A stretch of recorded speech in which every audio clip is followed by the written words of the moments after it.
G'day YouTube, Warbles on a lot here. Look at that.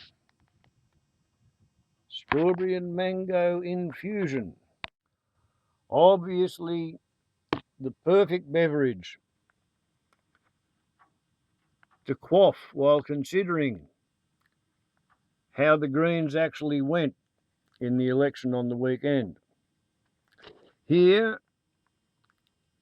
in New England,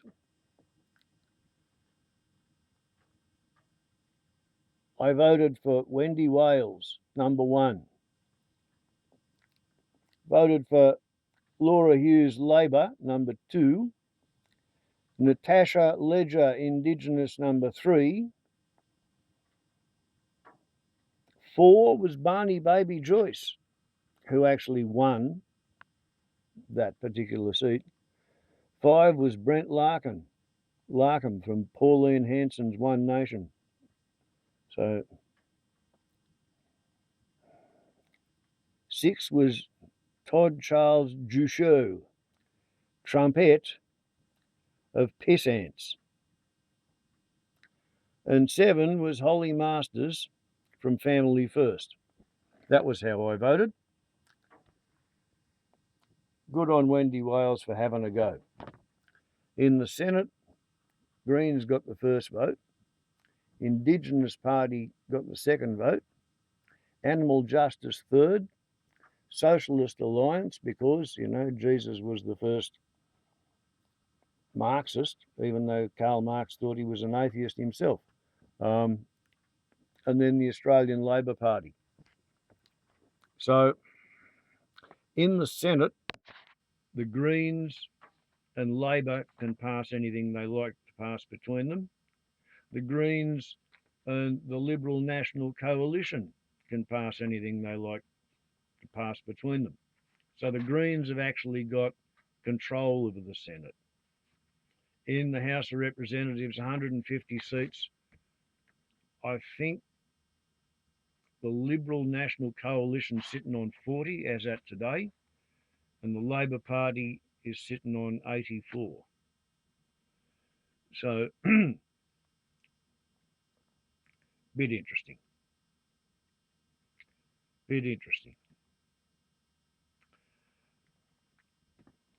The Labor vote went up, the Liberal vote went down, the Green vote went up, but the Greens lost at least 3 House of Representatives seats, and I think they only had 3. They might have had 4, but they lost 3 that I know of. 2 in Queensland that went to Labor. And Adam Bant, the leader of the party, he got unseated exactly the same as Dutton got unseated. Dutton got unseated because he'd spent years aligning himself with questionable philosophies for spurious assertions and motives. But in particular, since November last year, he's been trying very hard to imply that if he was the Prime Minister, Australia would have a very much better relationship with the Trump administration, not realising that the Australian population can't bear watching Trumpism, let alone think about having it here. He also decided that he's in the thrall of whoever's paying the Liberal National Party to think that nuclear power's got to be a thing because we've got uranium. We have to mine uranium, so we have to go nuclear. Otherwise, it's just silly. And that's probably bankrolled by Gina Reinhardt, but that's just a guess.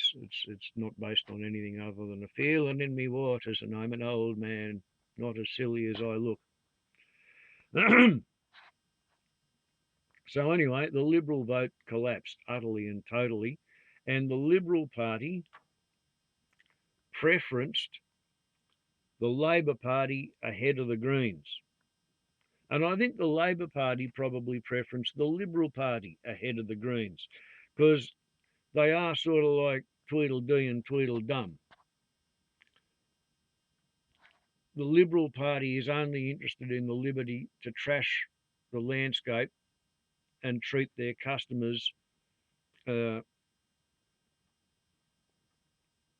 and their suppliers like shit.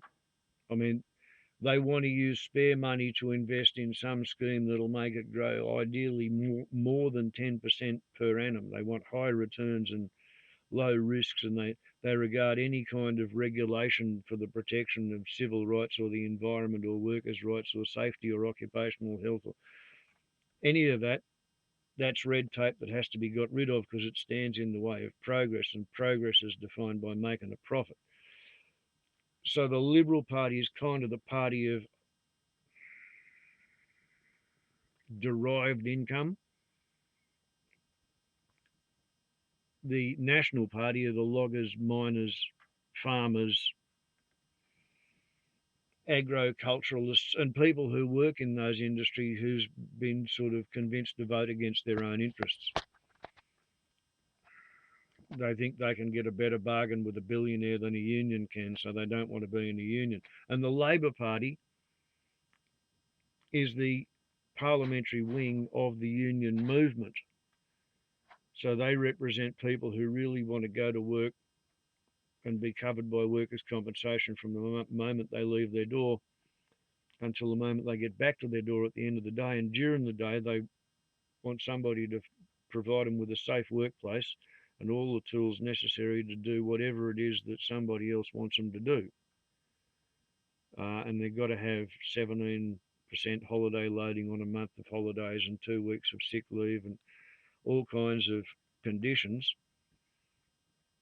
Otherwise, it'll be an unfair exploitation of their time and presence and abilities. So it boils down that everybody in the Labor, everybody who wants to vote Labor wants to work for somebody who wants to vote Liberal or National. Therefore, the Tweedledee Tweedledum, and they give each other their preferences. In this case, Albanese didn't do a great job at making Australia a super prosperous place, but nobody did that. Coming out of COVID, nobody did that. And we'd been mismanaged to the shithouse by the Morrison Liberal National Coalition government. So nobody had any particularly hard feelings about Albanese for any reason whatsoever. And then the Liberal Party were tied to Peter Dutton, the time expired, perhaps cashiered ex-Queensland policeman, whose service interlude coincided with the period in time when the Queensland Police had the highest deaths in custody rate of any police force in the Commonwealth of Nations. So he was a tyrannical authoritarian wannabe.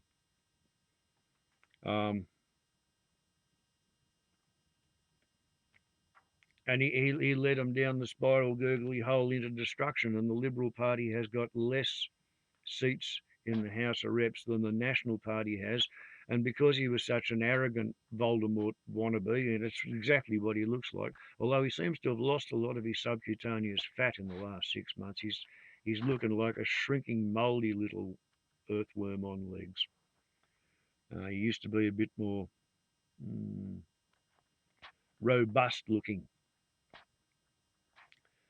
Yeah. Anyway, he didn't feel it necessary to sign any formal coalition agreement going into the election because he lives in a little kettle full of Murdoch media, which told him that he was going to win, and it was absolutely ridiculous to think that anything else was even a possibility.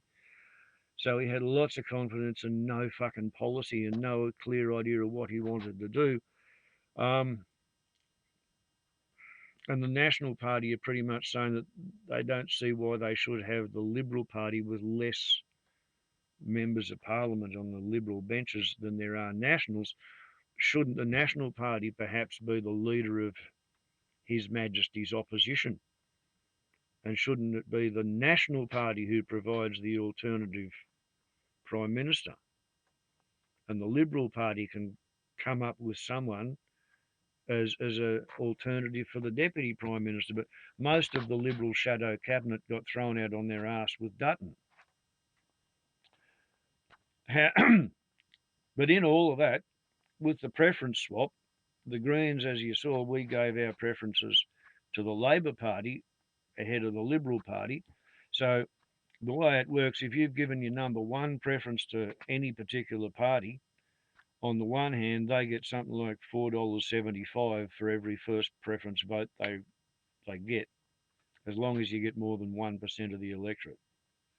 And that defrays whatever they spent on campaign costs, in theory.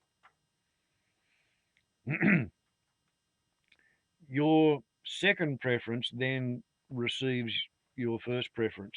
That it goes across to them. They receive that as a preference, and their first preference vote gets adjusted accordingly. So,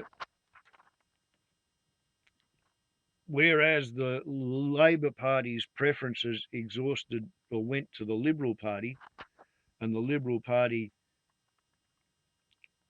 basically fed that preference back to the Labor Party if they didn't get it, or it went off to one of the tiny minority no hoping parties where it's considered exhausted. Because, like, if you voted Liberal 1, Pauline Hanson 2, and Clive Palmer 3rd, followed by the Fred Nile Party, that vote, if it goes to the second preference and they've got no hope, well, tough shit, It goes to the next one until it gets to somewhere where it has actually got a hope. So we meticulously follow everybody's trail of preferences until their vote goes somewhere to someone they're more or less able to put up with. And they don't ever get to help their last preference get into power. So Green preferences went and put Labor in. Liberal preferences either went to Labor or they got exhausted. The Greens lost their 3 or 4 seats in the House of Reps. The Green vote went up from 10.5% in the last election to 12.1%. The Liberal Party vote was 31%. First preference vote. The Labor Party vote was like 35.5% or something. So yeah, one Australian in every 8 is a Greenie, as in voted Green as first preference. Slightly more than 1 in 3 is a Labor voter. Slightly less than 1 in 3 is a Liberal voter. So everybody else falls down into even smaller cracks and crevices, less likely to have any influence on anything at all. And if you're like Pauline Hanson, if you can convince 1% of the mug bumps in Australia to vote for Pauline Pants Down's fish and chip shop party, let's have a small businessman in power to fuck things up because they don't understand jack diddly shit. Your vote pays her $4.75 for you and everybody else who votes for you. That's how it works. Albanese got voted in on a combination of Liberal Party incompetence and Trumpism, a reaction against Trumpism. And as a comparison between Australia with 12.1% voting Green, in America, half of 1% voted Green, right? So we're 24 times greener than the Americans, 2/12s, and only 49% of the American electorate turned up to vote. People who were eligible to cast a vote, 49% of them could be bothered to cast a vote for or against Trumpism back in November. So it's bloody, Australia's like 48 times greener than the US of A in terms of who you vote for. Just saying. There you go. Now you know. That's what happened in the election on Saturday. And there's another thing. Not only are our elections compulsory, you get a fine if you don't show up. Not only is it made to be something like a street party with barbecues and free food, you get a democracy sausage for showing up. If you're a vegetarian, then bring along a packet of veggie links, and they'll cook that up separately for you and give you onions on bread to go with it. But also, voting happens on a Saturday. It's not hard to find some time on Saturday between like 6 in the morning and 6 at night, or 7 in the morning and 6 at night, to drag yourself to a polling place and express your opinion.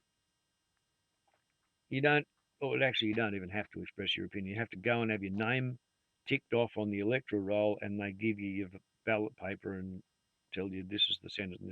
If you want to pick up one of these how to vote cards, feel free. Some people like to appear impartial and they pick up a how to vote card from every one of the people who are standing there handing out their variety of who they would like you to vote for. Some people sit there at home on the kitchen table working out exactly who they want to vote for based on their opinion of individuals' policy. I don't understand why other countries like having a first past the post version. I don't understand why they want to have a voluntary voting system. A hell of a lot of people who can't be bothered voting like whinging and bitching about whoever did get in and whatever they're doing. I don't believe they have any right to pass an opinion because they had the opportunity to influence the decision and they pissed it up against the wall. There's always someone you can vote against. There's always someone you can vote against. If you start out that way and work your way back, I always find myself voting Green. And I don't have a problem with that. Greens are in favour of protecting the environment, although I've got to say they're making a few political mistakes. Assuming you read the left column and then the right column, they wanted to talk about dental turning becoming part of Medicare. It's a great idea, but it's nice to have. It's not critical to life on Earth. Bring back free uni and TAFE, wipe student debt. Yeah, it's nice, but it's not critical to life on Earth. Universal free and high quality childcare. So take your preschool child and give it to somebody with minimum qualifications because you want someone else looking after your kid at their most impressionable age while you go off and do something for somebody else to make a profit out of. Yep, okay, so that's all very capitalist. Finally, number 4, no new coal and gas. Action on stronger and on climate and stronger environmental laws, right? Priority number 4 is worry about the environment. Priority number 5, affordable housing. So try and do something about the rent seekers and the speculative real estate industry where you've just got a whole bunch of fleas arguing over which one of them owns the dog everybody lives on. Last priority of all, expand cheap, reliable, renewable energy. So, you know, I'm a greenie. I catch rainwater and store it and drink it after I filter it. I haven't carried it in a garden watering pot. I cut firewood with the chainsaw running on solar electricity and burn it in a little potbelly. I have a dry composting toilet that turns shit into topsoil. I must admit I'd drive a fossil burner to tow me garbage to the dump 35 kilometres away once every couple of months. It strikes me that most of these policies are for notional greenies. They're greenies in the same way that people who are in the Freemasons club are notional stonemasons. They don't actually get there with a hammer and chisel, cracking rocks into and building things out of them. They meet after dark and have coffee and sandwiches and drink some whiskey and talk about stuff. While these greenies, they live in cities connected to coal-fired power grids and they talk about the environment. They consider people like me to be an extremist. They buy an electric car to plug into a coal-fired grid.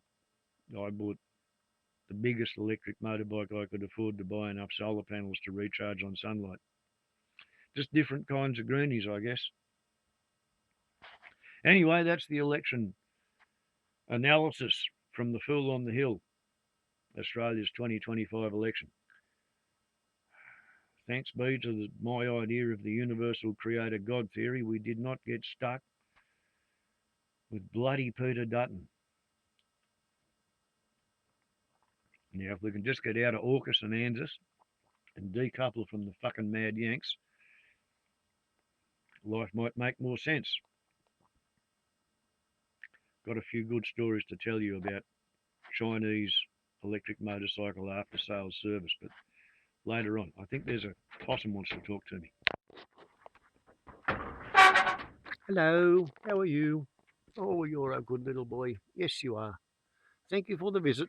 See, I told you, I'm what they call an extreme green extremist and an activist tree hugger. Warbles on a lot to YouTube. Ciao. And yeah, I played with the paint job on the Stahl Helm. I decided a white skull with white R's and a white smoke bow wrapped around it was just not my style. So green fluorescent highlight marker and black Sharpie for Australia under the Trumpocalypse. Ciao.